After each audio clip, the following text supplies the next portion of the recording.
The reason why security for vocal and independent leaders has been withdrawn is to make them easier to harm through discreet attempts such as poisoning, apparent accidents, and seemingly ordinary robbery incidents. All this notwithstanding, we must, and we do, and we will forge ahead without hesitation, fear, or regret.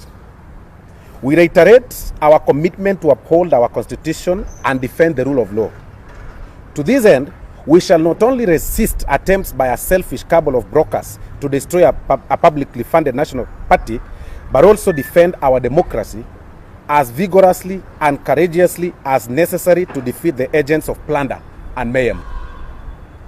We shall also protect the integrity and independence of institutions like Parliament, ODPP, the Inspector General of the National Police, and the Judiciary, and fight hard for their space and resources to operate optimally and secure the rule of law in our republic. We take great exception with the manner in which elected parliamentary leaders are being intimidated and purged without any reason. The planned removal of the Deputy Speaker of the Senate, Professor Kithure Kindiki, which comes hot on the heels of the illegal oust of Majority Leader Kipchumba Murkomen and Majority Whip Senator Susan Keheka, is callous and democratic, and is intended to subdue Parliament in its role as it checks the excesses of the executive. This is the height of betrayal of individuals who worked tirelessly to not only ensure the Jubilee Party wins the last general election, but guarded the administration in their respective positions while ensuring fairness and upholding the rule of law. We continue to reach out to our friends in the non-governmental sector, locally, and all our friends beyond our borders, including those to whom we have written through the foreign missions. We have also alerted human rights watchdog organizations, including the International Criminal Court, to consider investigating many incidents of human rights violations and possibly escalate towards international crimes and crimes against humanity. The consistent violation of human rights, the increase in political intimidation, the use of violence against citizens, the planned assassination of politicians, and the incipient climate of repression, autocratic tyranny, violence, repression, arbitrary contractions of democratic space, and threats to human rights and fundamental freedoms are matters of great concern that must be resisted forcibly and perpetrators ultimately called to account. End of statement. Let me just want to add one statement. Kenyans are aware of where we have come from as a country, and it took us even the death of very many prominent Kenyans to die for this country to reach where we are here. But we are beginning to drift back to those days. But if it will take death of the Kenyans who are perceived to be allied with the Deputy President, if it will take sacking and the intimidation of civil servants who are betrayed by their surname, or rather by their association, to get this country back to where it was, so be it. We are ready to put our life on line like so many Kenyans have done it before, so that we can be able to protect our Constitution, to be able to protect the struggle that the forefathers put for this country to be where we are here.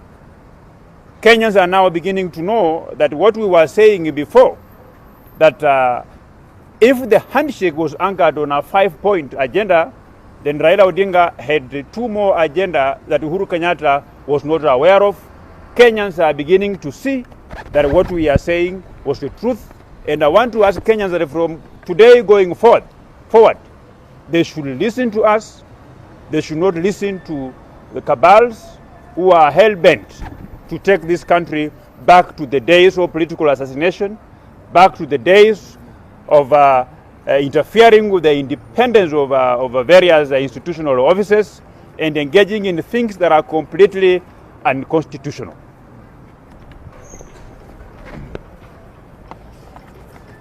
Let me add by just explaining to you, because maybe you are lost, what's happening in this country.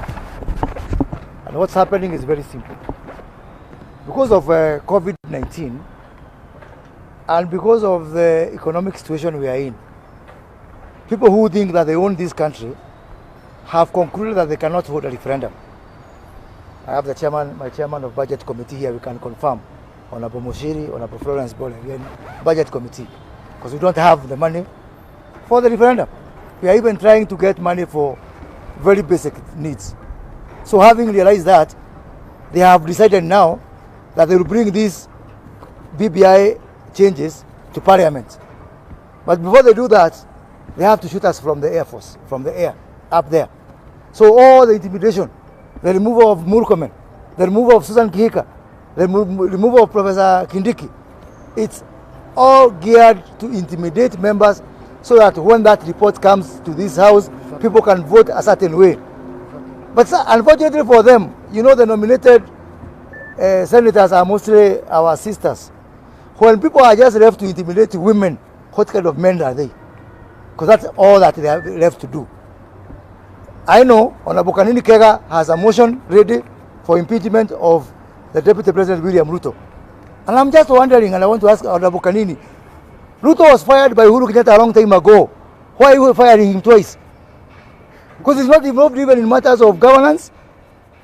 In the mind of Uhuru Kenyatta, he fired William Ruto a long time ago.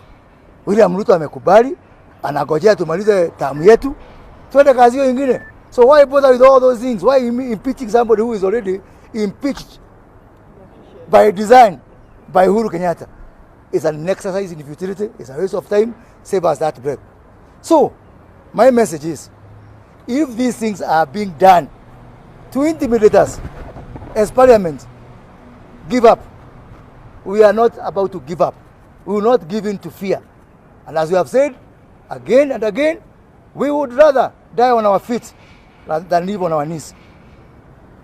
Hakuna wakati tutakubali kuishi kwa vitisho. Hizi vitisho pia zilikuwa zimeelekezwa kwetu ambao tuko kwa budget, tukubali ile budget ililetwa.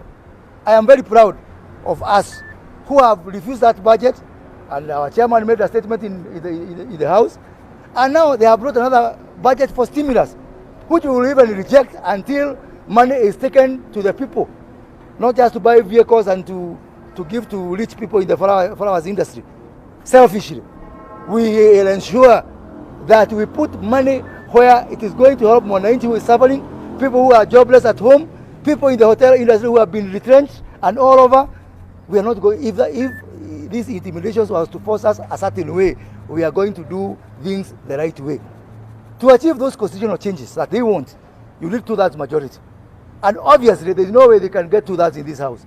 So please, kujeni tuongee. Tuko tayari. But not by force. No matter how many times you try to intimidate, if you want changes, if those changes are for the good of the country. Now, the committee for Haji has been set aside. Instead, President Uhuru Kenyatta and Raila Odinga have selected their own lawyers who are drafting this report. These Haji were just for allowances only. Yeah? They're just flower girls. Now there's a team which is about to force this on all of us. And by the way, one of them, Raila Odinga, is our competitor in 2022. Yet he is now drafting the changes that are going to determine how the game in which he is a player is going to be played. Tumekatana hii nchi yetu, sio ya mama ya mtu. Mtwalega tutikoda goma.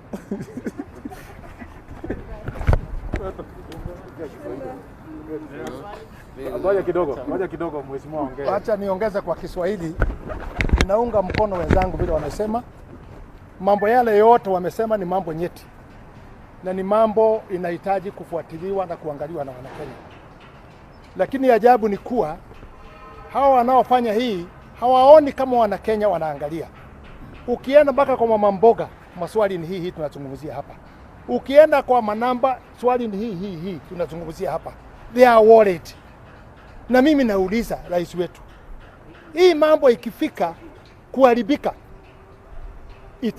wewe ndio utabeba mzigo. Kwa sababu It's very expensive kubemba upinzani. Very expensive. Wamechukua pesa ya economy ya nchi yote, they have looted the money. Upinzani kazi yao ni hiyo, hawana kazi nyingine.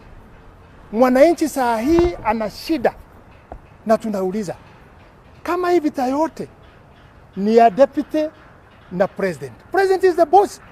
Why can't he call the deputy? Because the deputy cannot call the president. The president can call the deputy. Na azungumzia wana Kenya awaambie huyu mtu tumekosania hii na hii tusikie, so that we can be able to assess. Lakini now that cannot happen. Imelete shida kwa mwananchi chini, kwa Senate, kwa Assembly, kila pahali, kwa watu ya matatu, everybody has a problem. Because our decision can be made within 1 hour. Within 1 hour. Sisi tunajua constitution vile wenzangu wamesema tuifuate. It is unconstitutional kuchukua upinzani na ukue wewe ati you can nominate them to be the minister the way you are doing now, because now opposition that's what they are fighting for, kupoa minister, kupoa nani. It's unconstitutional kwa sababu sisi ni Jubilee na tuko na mpango yetu. You can work with the opposition, no problem, but kuwaingiza kwa serikali wao hao ndio wanapanga serikali, it is very bad. Ninakubaliana na wenzangu, intimidation. Nataka niulize swali mpaka nyinyi mko hapa. Wakati mtu amekunyaganya security, amekunyaganya bunduki zako zote, next, na hiyo ni serikali, what is next? Is to make sure that they can access you for killing. It's not because of anything else. Yes, why? Which other reason can be given? They have done yes, ili waweze kuua vile wanataka. We are ready to die. Siku ya Kenyatta, people died and they went. Siku ya Moi, they went. And now wako binguni wakifanya kesi na hawa. Wamekutana wote binguni. The case now it is on heaven. Hata wale watafanya hiyo hapa wajue, watakuja bunge hapa walale kama wale tumewaona. Na baadaye kesi itaenda wapi? Kesi itaenda binguni. And that is the fact. And even as we shall go one day. And that's why you are saying the team we have remained only 2 things. Kusema ukweli na kujibanga binguni. So if they take us now, let them know we are ready for everything. Lakini intimidation hatuwezi kukubali. Kufinyilia mtu ambaye hana makosa yoyote, we cannot agree on that. Let's work together. And the president, we pray for you. Fikiria kurudisha nchi pamoja. And maybe God bless you. Asante, nataka kuongeza moja. Mimi nataka kusema kwa party leader wetu wa Jubilee kwamba sisi kama wajumbe na wananchi wote wa Kenya wale walipiga kura, tunasikitika sana wakati wale tulipambania hii serikali kupatikana, sisi ndio imerudi tena kufuatofuato na sisi ndio tunaumia. Na watu wetu hawafaidi kwa njia yoyote ile walipiga kura. Mimi nataka kusema kwamba hii handshake ambayo ilikuja na nia mbaya. Handshake ilikuja inatafuta kuingia ndani ya serikali. Na nataka kuambia party leader wetu kwamba asipochunga hali inaenda kuwa mbaya zaidi. Kama vile wenzangu wamesema, huwezi chukua watu wa nje kuja kwa serikali ati ndio wanaongoza nchi. Sisi tunapinga hayo maneno, na nataka kumshukuru naibu rais kwa sababu ya hii ugonjwa wenye unaendelea. Yeye amejitokeza na anapea wananchi wetu chakula na inaonekana. Hii serikali ni kama sasa hata hatujui inaelekea wapi. Haya. Swali mbili pekee yake pengine. Okay. Naomba niseme hivi. Wakenya walienda kwa ballot box, kwa ballot wakapiga kura, wakapigia Rais Uhuru Kenyatta na naibu Rais William Ruto. Na Kenya ikaamua ni nani ataongoza nchi kwa miaka 5. Na Kenya ikaamua ni nani atakaa upinzani kwa miaka 5.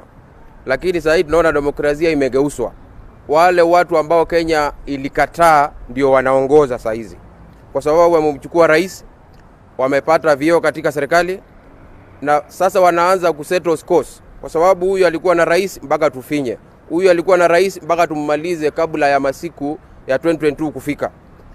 Kwanza demokrasia katika Afrika na demokrasia katika Kenya imefujwa. Kwa sababu wale watu walichaguliwa kuongoza nchi kwa chama ya Jubilee na affiliates wake sio wenye wako kwa uongozi sasa hizi. Ni watu wengine ambao wameletwa mlango ya nyuma na Wakenya walikataa wale watu. Hiyo ni jambo la kwanza ambalo tunakataa.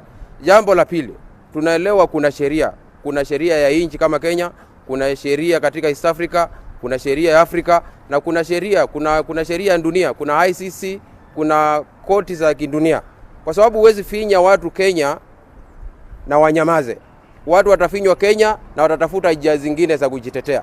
Kwa sababu tunaona saa hizi labda Rais Uhuru Kenyatta hana shida na mtu, lakini wale watu wameleta karibu Raila Odinga. Raila mwenyewe ndiye alipeleka Uhuru ICC. Raila mwenyewe ndiye alipeleka Ruto ICC. Raila saa hii yako tayari kufanyia mtu yeyote more than hiyo mambo ya ICC. Tunajua Uhuru hakupeleka mtu ICC, kwa hivyo tunamuelewa. Lakini saa hizi hatutakubali mahali Raila alipeleka watu ICC, asisahau kwamba hata sisi tuko na kalamu inaweza andika ICC. Na kama wabunge, Raila akiendelea, we are documenting all these things zenye makosa inafanyika, na mwishowe hata yeye mwenyewe atajipata ICC. Hatutakubali watu kufinywa na watu kunyanyazwa wakati wanatetea nchi yao. Mambo ya mtu kuja na kifua ndio wafuruge amani. What will happen when the dust settles? Kenya wakati dust settle, tutasema nini? Huyu aliumizwa, nchi inaanza kuwa na mgawanyiko na chuki. Hiyo hatutaki. Lakini waelewe ya kwamba ile kalamu iliandika barua ICC bado iko hapa Kenya, barua inaweza andikwa. Yes.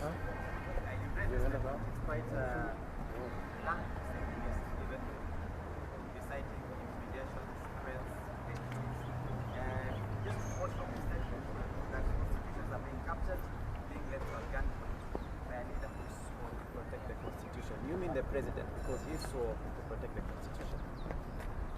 Precisely. You know, when everything rises and falls on leadership. When institutions are crumbling, when institutions are failing, the blame goes to the top. Everything goes back to the top. So we really do not, I mean, your guess is as good as mine. Who is at the top? Let me add here, so there's no guesswork. This country is officially under a dictatorship. Mheshimiwa Kuria, you and Mheshimiwa Kimani Ichung'wah are part of the members chairing some of the committees. Aren't you afraid that after the purge in the Senate will be one of the victims? My friend, I'm only an MP for 5 years. Was I dead before I became an MP?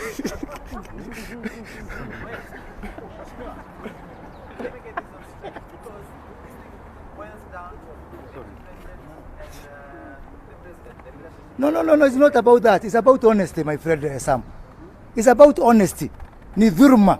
It's not about president and deputy president. It's about righteousness and evil. Mungu na shetani.